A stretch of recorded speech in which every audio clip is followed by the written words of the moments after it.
16 años, un jovenzuelo de esa edad que por circunstancias particulares de su vida vivía solo desde los 13 años. En un contexto realmente no muy bonito, había cierta violencia y estaba acostumbrado en realidad a ese ambiente. Pero de pronto en el colegio, estaba en cuarto de secundaria, un muchacho de una sección superior y mucho mayor que él, que le doblaba en peso seguramente, era mucho más alto además, tuvo una contienda. Bueno, quizás lo que se conoce como bullying en estos tiempos, en aquel tiempo era algo normal, y en realidad no había mucha opción. La opción de simplemente zafar, como diríamos, de alguna manera, y de evitar el conflicto no era posible, porque sabía este joven que en las circunstancias y en el medio en que se desarrollaba esto era muy difícil. Podría acrecentar el abuso de otros más que pensaban que era débil. Mostrar debilidad no era una opción. Había que hacerse. Así que, pensando en la paliza que iba a recibir, la única opción que le quedaba era vender cara a su derrota y poder de alguna manera retribuir el daño que seguramente iba a recibir. Así que dándose ánimo para no desfallecer como un corderito al matadero, fue finalmente al día que llegó, mientras todos los muchachos del colegio vitoreaban, pelea, pelea, pelea. Él iba con ese mismo pensamiento, tratando de mostrar una valentía que realmente no tenía, porque tenía temor, era una realidad. Pero de pronto llegó y sin darse casi cuenta, de pronto vislumbró una figura que le parecía conocida. Al fijarse bien, se fijó que era la silueta de su padre. Sí, era una persona con la que no tenía mayor relación, estaba acostumbrado a depender de sí mismo en todos los aspectos de su vida, de subsistir e inclusive defenderse a sí mismo. No contaba, era la última persona que hubiese contado con él, pero estaba su padre.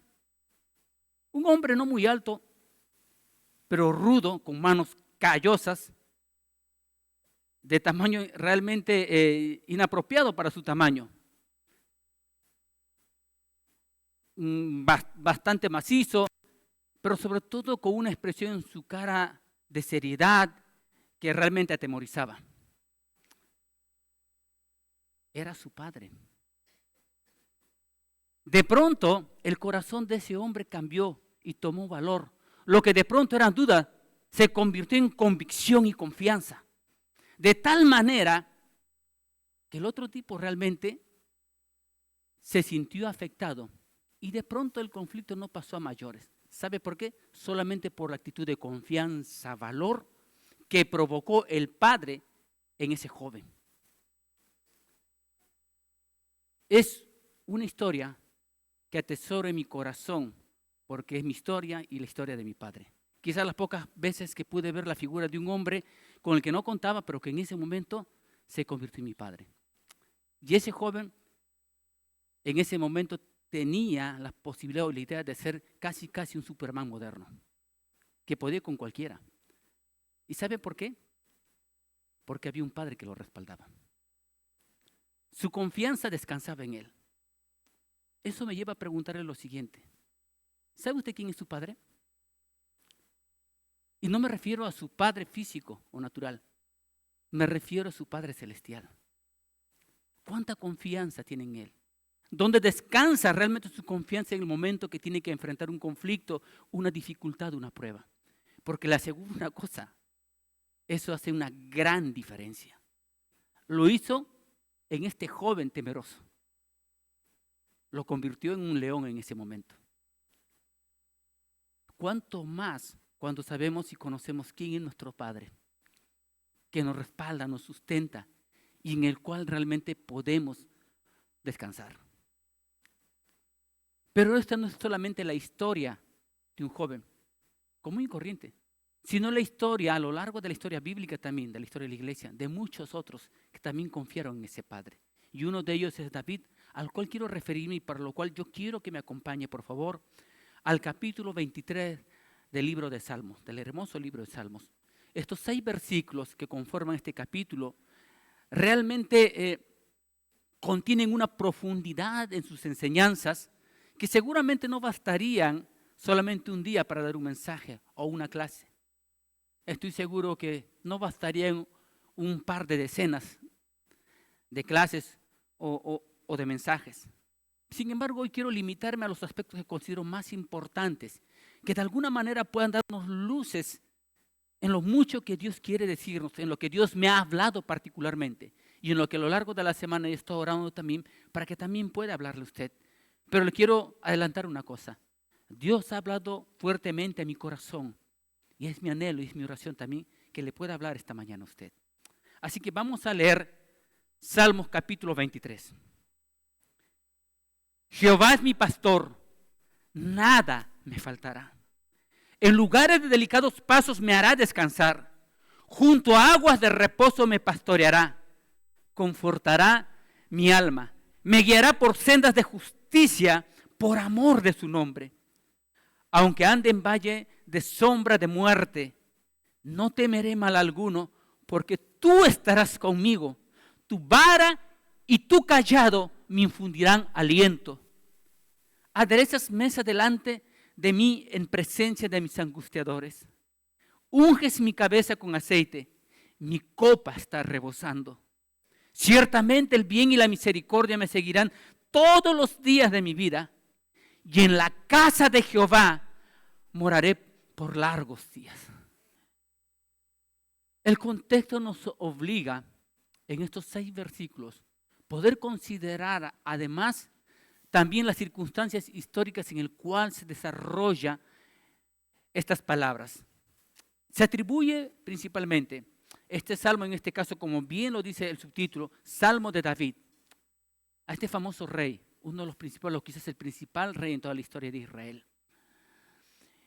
Un hombre que ciertamente a lo largo de su vida, como vemos en la historia bíblica, no fue un hombre perfecto, sino un hombre que estuvo lleno de pasiones y cometió muchos errores como consecuencia de su naturaleza llena de debilidad como cualquiera de nosotros. Y que sin embargo se dice de él en el Nuevo Testamento que era un hombre conforme al corazón de Jehová. Y esto tiene que ver particularmente por la actitud de un hombre que sí pecó, pero que tuvo la virtud de poder reconocer su pecado y de humillarse delante de su Señor. Pero él sabía muy claramente, como dice y como nos aclara posteriormente Gálatas capítulo 7, Dios no puede ser burlado, pues todo lo que el hombre siembra, eso exactamente segará. Porque el que siembra para la carne segará corrupción y muerte, mas el que siembra para el Espíritu segará vida eterna. Y esa realidad era una realidad que estaba viviendo en ese momento David. Los historiadores y eruditos bíblicos señalan que probablemente la circunstancia en la cual escribió David este párrafo era una circunstancia en que él estaba huyendo de su hijo Absalón, que lo estaba persiguiendo. Él ya no estaba en medio de la comodidad y la protección de su palacio. Probablemente estaba en una cueva. No estaba protegido por sus soldados y toda la élite que estaba alrededor de él. Ahora estaba perseguido con algunos hombres fieles, pero con el constante peligro de ser atrapado y destruido por su propio hijo. Y por personas a los cuales se los llamaba amigos en muchos casos. Y ahora eran encarnizados enemigos. Las dificultades, las pruebas y los malos momentos desentrañan y desnudan crudamente la realidad de quienes dicen ser amigos y que a veces no lo son. Desentrañan crudamente además en conocer la real naturaleza de quienes dicen ser fieles y realmente lo son y otros que no lo son. Pero también desentrañan claramente y desnuda nuestra propia realidad de quiénes somos nosotros delante de Dios. Porque es en circunstancias de dificultad que él tenía, y quizás también la iglesia, que cada uno de ustedes tenga en este tiempo, en que cuando de pronto se cierra una puerta delante, una puerta detrás, a la derecha y a la izquierda, y no nos queda más en esas circunstancias de mirar al cielo para buscar la única puerta que se nos abre. Esa era precisamente la circunstancia en la cual David escribe estas palabras. Momento en que se ve obligado a decir: Jehová es mi pastor, y nada me faltará. Esta sola palabra que seguramente si lo leemos superficialmente, no vamos a poder entender la profundidad de lo que está queriendo de alguna manera transmitir en este momento el salmista. Y es que cuando habla de Jehová es mi pastor, él lo está relacionando precisamente con la realidad suya. Porque antes de ser un gobernante, él fue un siervo.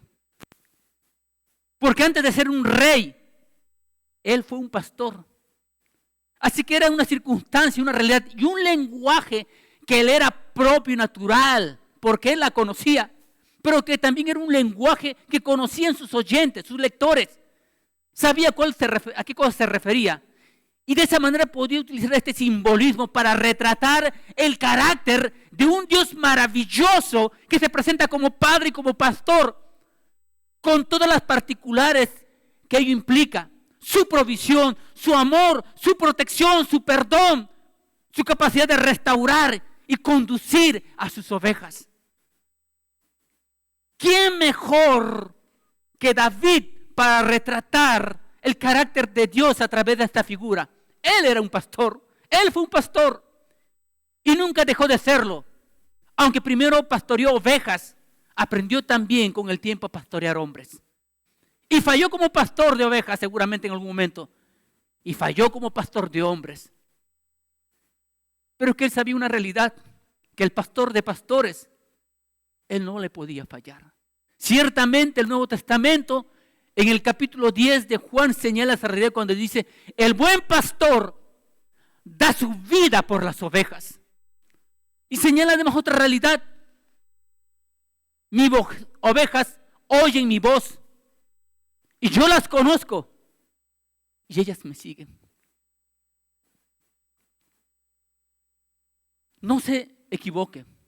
El libro de Salmos, capítulo 23, no solamente retrata el carácter de Dios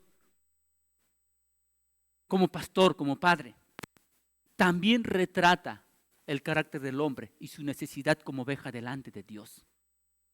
Y lo que implica ser una oveja.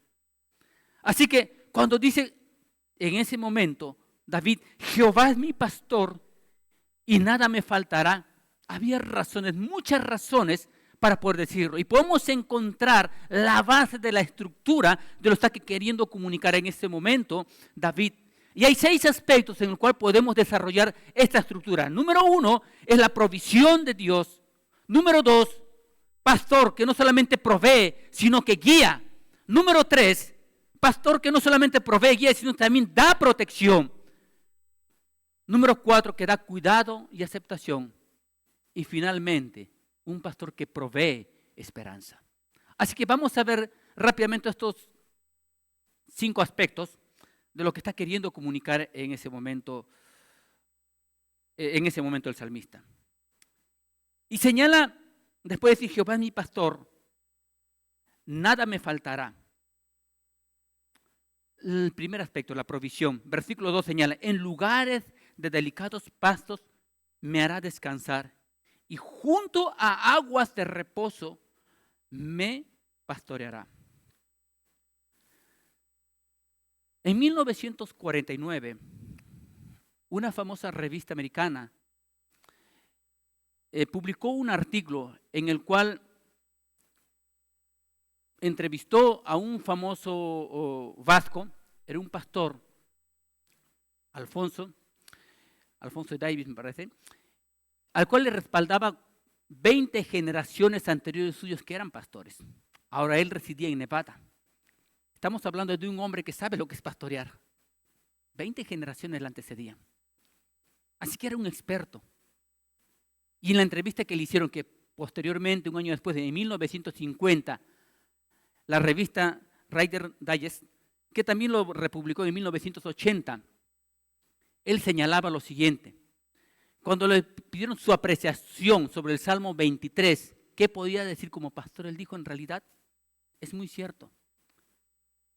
La característica de una oveja es muy diferente a otros tipos de animales. Los otros animales muchas veces tienen realmente un aspecto de prioridad como lo tiene un pastor. La prioridad del pastor es buscar alimento para sus ovejas. La prioridad de un animal que no es una oveja, por ejemplo, cualquier otro animal que vemos en la naturaleza, es la necesidad individual, su función principal de buscar alimento para su subsistencia y la de los suyos. Este instinto es un instinto del cual carecen las ovejas. Ellos no están preocupados qué voy a comer mañana. No, ellos descansan plácidamente. Es el pastor el que probablemente no duerme esa noche. Es su trabajo buscar. Y la naturaleza misma ha provisto esta cualidad o característica en la oveja. Ellos carecen de ese instinto porque están confiados en su pastor. Ellos duermen plácidamente. Quien se encarga de eso es el pastor. Así que cuando decía, en lugares delicados pasto me hará descansar, junto a aguas de reposo me pastoreará, está refiriéndose paralelamente, en primer lugar, al carácter de Dios como pastor, que provee las necesidades de sus ovejas, y a la cualidad que debería tener una oveja, de confiar sus necesidades y descansar en su pastor. Por ello, requiero nuevamente recordar la pregunta del inicio. ¿Sabe usted quién es su pastor? ¿Quién es su padre? Porque si usted puede entender este aspecto de prioridad, va a entender un aspecto muy importante, que nosotros como creyentes no vivimos de circunstancias, vivimos de fe. Porque descansamos en nuestro Señor, en nuestro Padre y en nuestro pastor. La Biblia dice claramente, no hay justo desamparado, ni simiente que mendigue pan.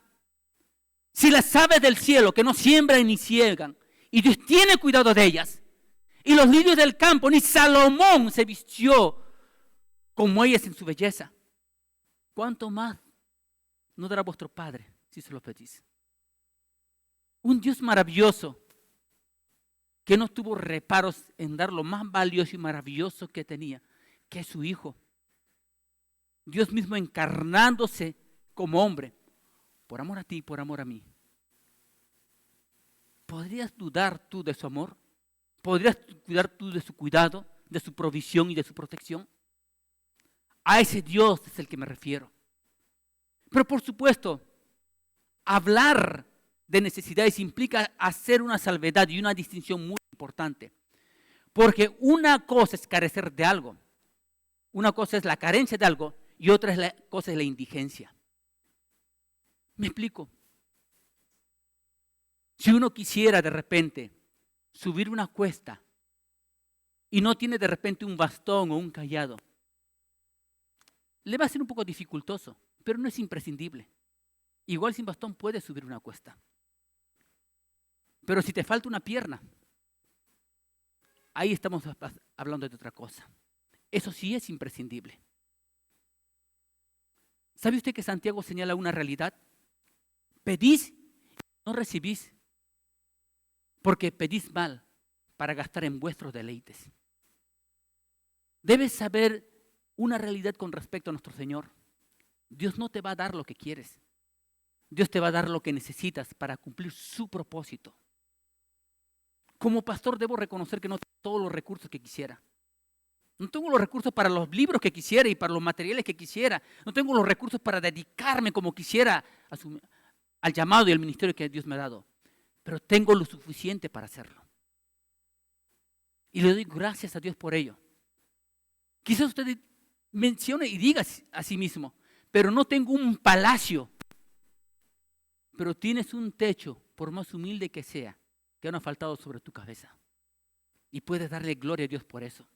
Quizás no tengas caviar todos los días en tu mesa, pero no ha faltado un platillo, por más modesto que sea. ¿Y sabes por qué? Porque Dios te lo proveyó. Sí, hubiese sido maravilloso tener caviar todos los días, pero puedes vivir sin él. Puedes vivir sin un palacio y seguir cumpliendo el propósito de Dios. Quizás no tengas lo material porque sencillamente no sea necesario para el propósito de Dios. Es el que da y también el que quita. Y eso corresponde a su voluntad. Pero tenlo por seguro. La Biblia señala claramente que Él nos bendijo con toda clase de bendición espirituales en lugares celestiales en Cristo Jesús. Él ya te ha dado todo lo suficiente para cumplir su propósito. La obra redentora de Cristo, la salvación, la gracia y la presencia del Espíritu Santo para cumplir su propósito en ti y transformarte, para que puedas vivir dentro del marco de la voluntad de Dios. Te ha dado el poder para hacerlo. Así que cuando hablamos de eso precisamente, hablamos de entender, de la necesidad de entender que el contentamiento es un aspecto importante dentro de la provisión de Dios. Y aún si faltara, aunque la higuera faltara y la sementera, con todo yo serviré a mi Dios. Porque déjame decirte que muchas veces aún la falta de respuesta también es una expresión del amor de Dios. Y las carencias y las dificultades también, porque quizás a través de ellos Dios lo utiliza como instrumento para poder fortalecer nuestra fe y aprender a depender de Él. Porque hay una promesa maravillosa. Tu provisión nunca faltará en Él.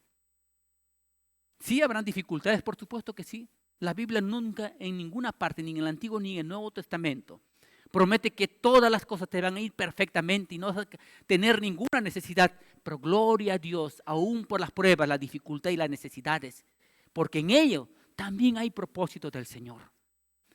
Ahora, cuando dice, en delicados pastos me hará descansar, ¿sabía usted que ese término, descansar, se puede traducir también como echarse? ¿Quién puede echarse, quién puede reposar y descansar, sino aquel que tiene plena confianza de saber que su subsistencia no depende de él, no descansa en sus fuerzas ni capacidades, sino en su Señor, en su pastor?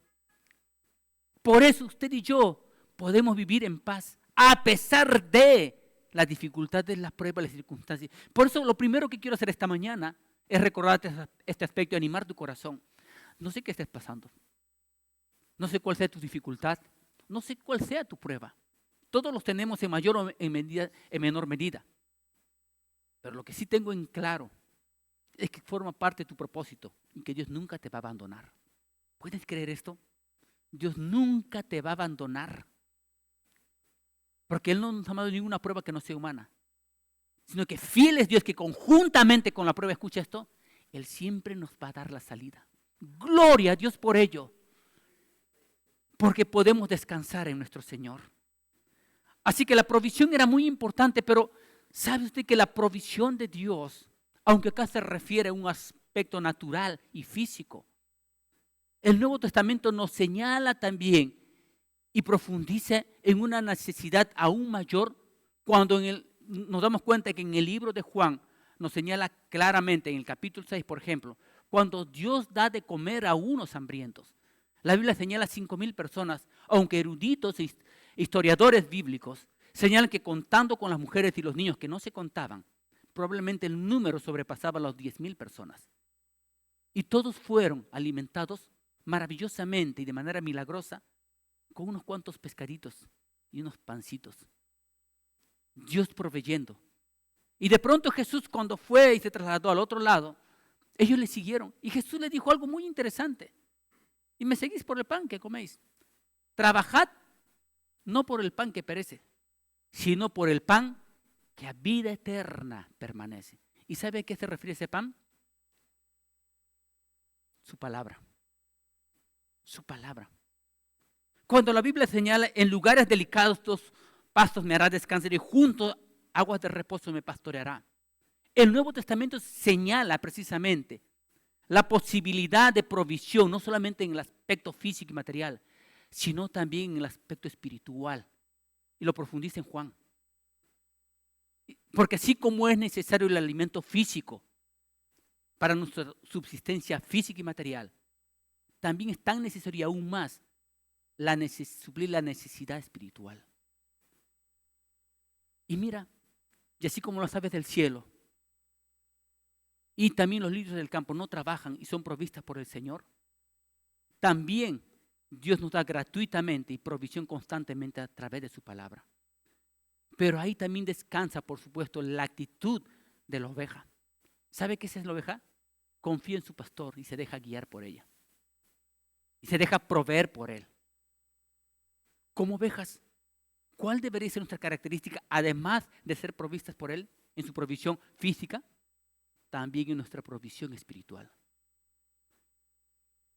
¿Cuán realmente contradictorio sería llevar una oveja a un lugar de pastoreo, de pastos verdes y de abundante agua, y que la oveja simplemente no coma, no se alimente y no tome el agua y perezca? ¿No diríamos que es una contrariedad extrema? ¿Y por qué no podemos pensar que Dios nos ha legado su palabra y sin embargo nos descuidamos de ella? No porque Dios no quiera alimentarnos, sino sencillamente porque no actuamos en correspondencia con nuestra naturaleza de ovejas. Las ovejas comen pastos, son alimentadas y son saciadas en su sed por las aguas de su pastor. Y las ovejas espirituales somos alimentadas por su palabra y por las aguas que de alguna manera representa el Espíritu Santo, que sana, que purifica, que sustenta y transforma. Pero solamente puede ser cubierta cuando tenemos una relación con nuestro Dios. Ahora, el buen pastor, como cual describe en este caso el salmista David a Dios, no solamente expresa su carácter a través de su provisión, sino encontramos también en el versículo 3 a través de su guía, cuando dice: en lugares delicados de pastos, confortará mi alma y me guiará, dice, por senda de justicia, por amor a su nombre. En el siglo XX se descubrió un desfiladero de aproximadamente 7 kilómetros que colinda entre Jericó, el sur de Jericó y el Mar Muerto. Y en ese sendero de 7 kilómetros aproximadamente, que tienen en algunas partes una altitud de unos 500 metros y un ancho de 2 a 3 metros, y en algunas partes inclusive es más angosto, de tal manera que cuando pasan las ovejas no tienen espacios para volver aún si quisieran. Por eso se señala que, aunque no es una ley escrita, los pastores tienen en este caso un acuerdo para que en la mañana, antes de que salga el sol, pasen por una dirección y después de que se oculta el sol, pasen en la otra dirección para no chocar. Esto lo hacen por una necesidad que se llama la actividad que tienen ellos, por ejemplo, en el caso particular de muchas veces tener que trasladarse de una región a la otra en busca de mejores pastos, porque mientras en un lugar es invierno, en el otro lado, 7 kilómetros más adelante, pasando esta ladera, es invierno y en el otro lado es verano. Así que la necesidad de aprovechar el pasto los hace trasladarse por lo menos una vez al año de un lugar a otro. Sin embargo, al cruzar este lugar tan estrecho, aunque tengan la guía del pastor, sin embargo, esto no implica que haya ausencia de peligro, porque hay peñascos, hay hendiduras donde muchas veces las ovejas resbalan y son atrapadas de su pata, o abismos internos, donde muchas veces quedan atracados. Y por ello, el pastor siempre utiliza 2 instrumentos que más adelante vamos a ampliar, que es el cayado y la vara.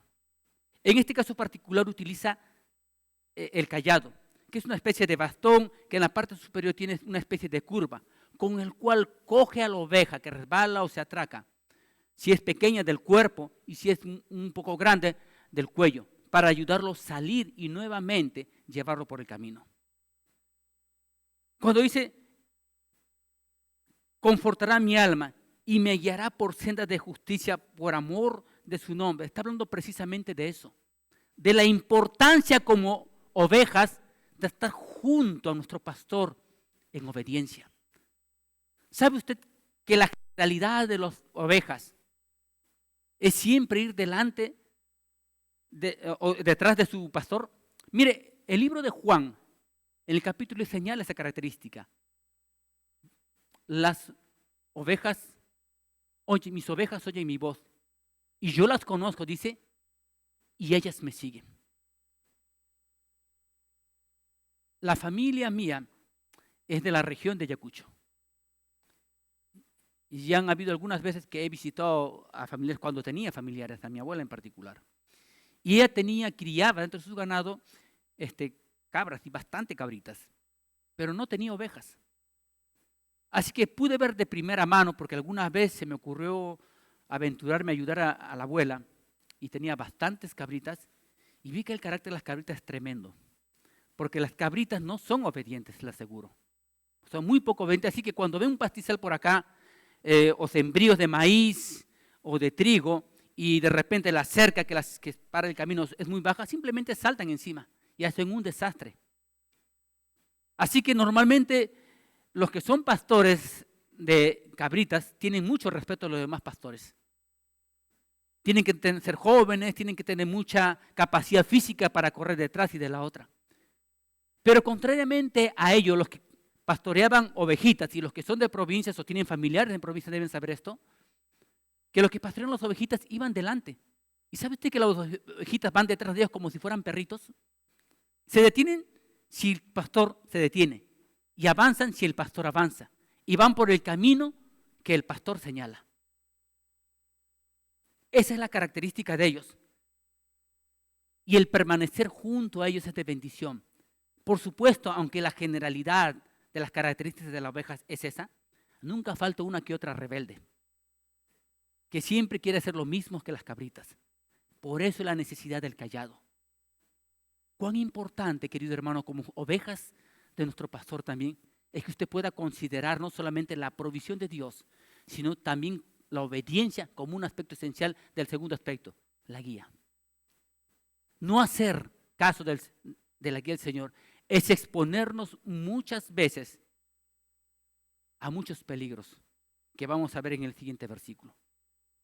Cuán importante es escuchar la voz. Por eso en el Antiguo Testamento señalaba a Josué un consejo muy importante de parte de Moisés. Nunca se apartará de tu boca este libro de la ley, sino que meditarás en él de día y de noche, para que hagas prosperar tu camino, y entonces, solo entonces, no tendrás ningún miedo ni temor. Cuán importante es considerar su palabra, y cuán importante es vivir en obediencia, para vivir dentro del marco de los propósitos de su voluntad, y estar en este caso, lo que vamos a ver en el tercer aspecto, vivir dentro de la protección de nuestro Dios. Versículo 4 señala el tercer aspecto de la estructura que estamos mencionando. No solamente Dios como pastor es presentado por el salmista como el proveedor, como el que guía, sino también como el que protege. Cuando dice, aunque ande en valle de sombra de muerte, no temeré mal alguno, porque tú estarás conmigo, y tu vara y tu cayado me infundirán aliento.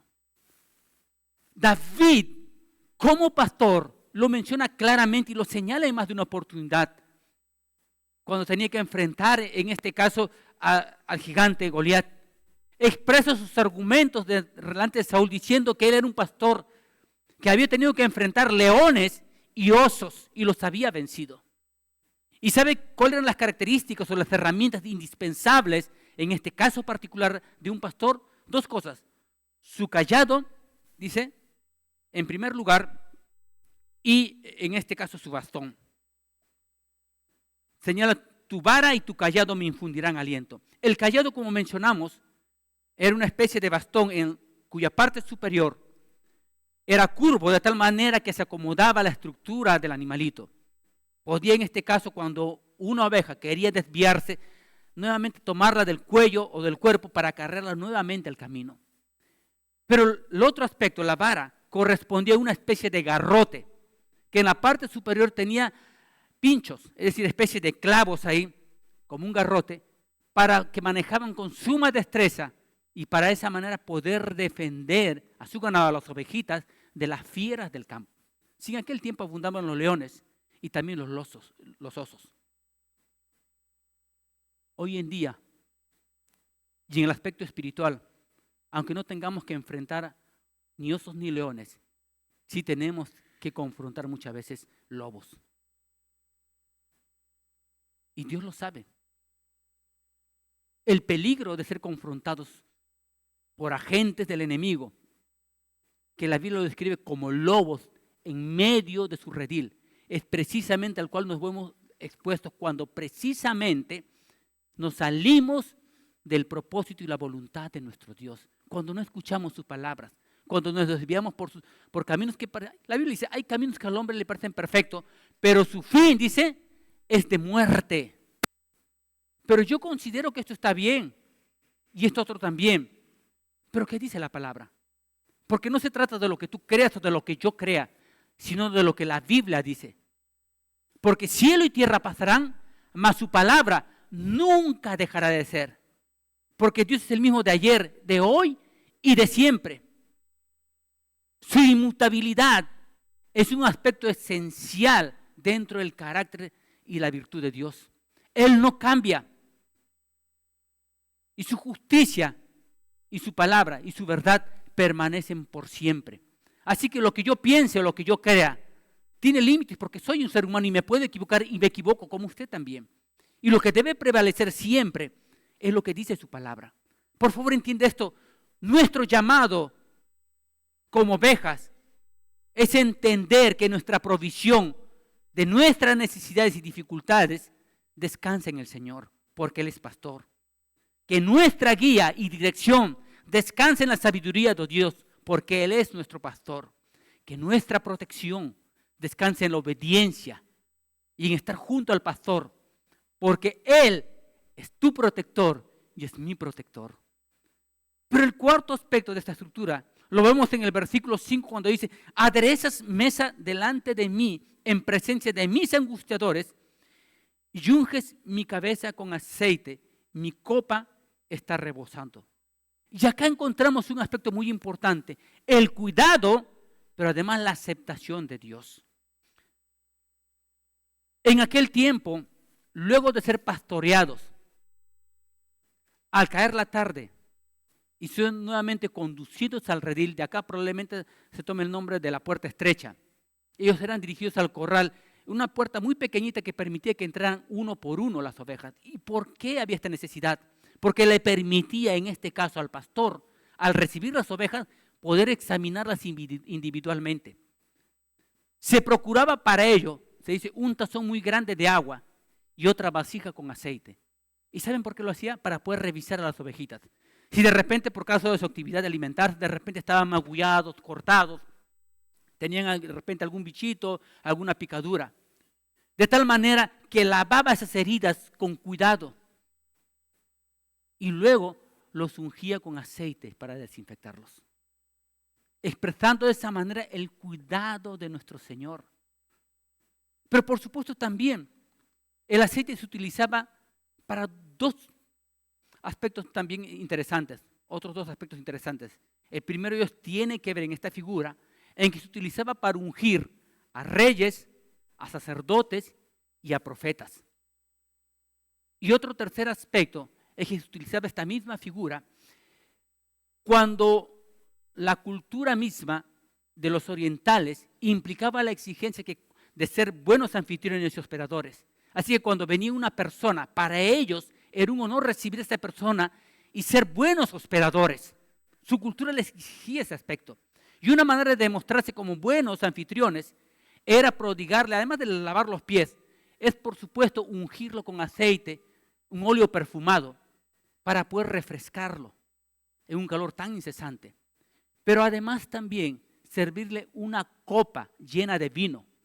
Y sabe, una copa rebosante, como señala el texto, implicaba un simbolismo de que esta persona era bienvenida.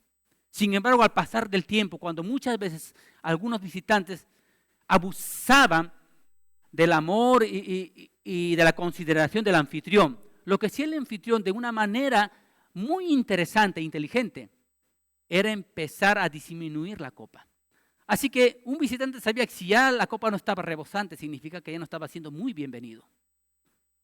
Así que cuando la Biblia señala: adereza delante de mí en presencia de mis angustiadores, unges mi cabeza con aceite y mi copa está rebosando. ¿Sabes qué significa? Significa así cuidado por un lado, que como ovejitas somos cuidados en nuestras heridas y restaurados por nuestro Señor. Porque también como ovejas cometemos imprudencias, nos equivocamos, pero cuando pedimos perdón, somos restaurados y cuidados individualmente por nuestro Dios. Pero además también, como esos visitantes, somos aceptados. Mi copa y tu copa delante de nuestro Dios siempre está lleno y rebosante, porque Dios nos anhela y Dios nos ama. El problema es que muchas veces no hemos entendido esta realidad Y somos nosotros quienes nos separamos de uno Dios amante y que nos anhela. Así que Dios como pastor lo presenta a David como un Dios y un pastor que provee, que da guía, que protege, pero también que provee de cuidado y aceptación, porque somos sus hijos. Como que hemos sido lavados por la sangre de Cristo y hemos sido restaurados a esa naturaleza de hijos de Dios. Y finalmente encontramos en el versículo 6, y lo más importante, el quinto aspecto de la estructura, en el cual descansa la realidad de que Jehová es mi pastor y de que nada nos va a faltar. Cuando dice, ciertamente el bien y la misericordia me seguirán todos los días de mi vida, y en la casa de Jehová moraré por largos días. ¿Y sabe de qué está hablando? Está hablando de la esperanza. No solamente de una realidad al cual Dios llama nuestra atención en el presente, sino también en el futuro. Porque Él señala claramente, el bien y la misericordia me seguirán todos los días, en un momento en que David estaba siendo probado, estaba siendo afligido, con una esperanza futura, y en la casa de Jehová moraré por largos días. Hoy quiero recordarte, querido hermano y querida hermana, que probablemente estés pasando dificultades y pruebas. Todos los tenemos en mayor o menor medida, pero cobre aliento tu corazón para entender que como David, que también estaba pasando circunstancias de dificultad, tenemos un Dios maravilloso que no se ha olvidado de nosotros, el cual como pastor nos provee provisión, guía, protección, cuidado y aceptación, pero también esperanza. Él no te ha olvidado. Tiene propósito aún en medio de la dificultad o la circunstancia difícil que estás viviendo. Tome aliento tu corazón y aférrate a la esperanza. Porque no ha sobrevenido una prueba que no sea humana. Qué fiel es Dios, que conjuntamente con la prueba, no olvides esto, Él siempre nos va a dar la salida. Así que qué maravilloso es glorificar a nuestro Dios cuando pasamos momentos buenos y gratos, cuando las cosas van muy bien. Pero qué maravilloso y qué honroso es poder hacerlo, aún cuando pasamos dificultades. El Señor siempre es bueno y nunca deja de serlo, aún en medio de las pruebas. Así, ¿qué le parece si nos ponemos de pie y le damos gracias al Señor por ello?